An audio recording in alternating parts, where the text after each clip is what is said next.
சின்னக்கானலில் மீண்டும் சக்கை கொம்பனின் தாக்குதல்.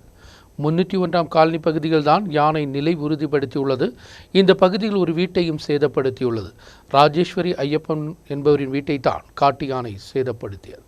அதிகாலையில் தான் சக்கை கொம்பன் 301ஆம் காலனிக்கு வந்தது. 301ஆம் காலனி பகுதியை சேர்ந்த ராஜேஸ்வரி ஐயப்பனின் வீட்டின் சமையலறை பகுதியை தான் காட்டு யானை தாக்கியது. அரிசி உட்பட உள்ள உணவுப் பொருட்கள் தின்ற பின்புதான் யானை அங்கிருந்து சென்றது. வீட்டில் ஆள் இல்லாதிருந்ததின் காரணமாக பேராபத்து தவிர்க்கப்பட்டது. இந்த பகுதியில் செபாஸ்டியன் என்பவருக்கு நேராக காட்டு யானை பாய்ந்து வந்தது. இந்த நபர் அங்கிருந்து ஓடி தப்பியதால் பேராபத்து தவிர்க்கப்பட்டது. 301ஆம் காலனியில் மக்கள் வசிக்கும் பகுதியில் காட்டு யானை நிலை உறுதிப்படுத்தியுள்ளது.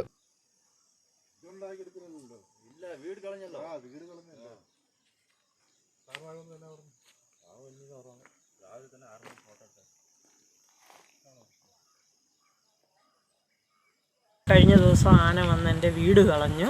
ഇന്നലെ രാത്രിയും വന്നു ആന. മുറ്റത്ത് നിന്ന് എൻ്റെ ഭർത്താവിനെ ആന ഓടിച്ചു. കഷ്ടിച്ചാണ് രക്ഷപ്പെട്ടത്. ഇത്രയും ദിവസം ഇന്ന് 10-12 ദിവസമായി എൻ്റെ വീട് ആന കളഞ്ഞിട്ട്. ഇതുവരെയും അധികാരികളിൽ നിന്ന് ഒരു ഞങ്ങളെ ട്രൈബലും തിരിഞ്ഞു നോക്കുന്നില്ല.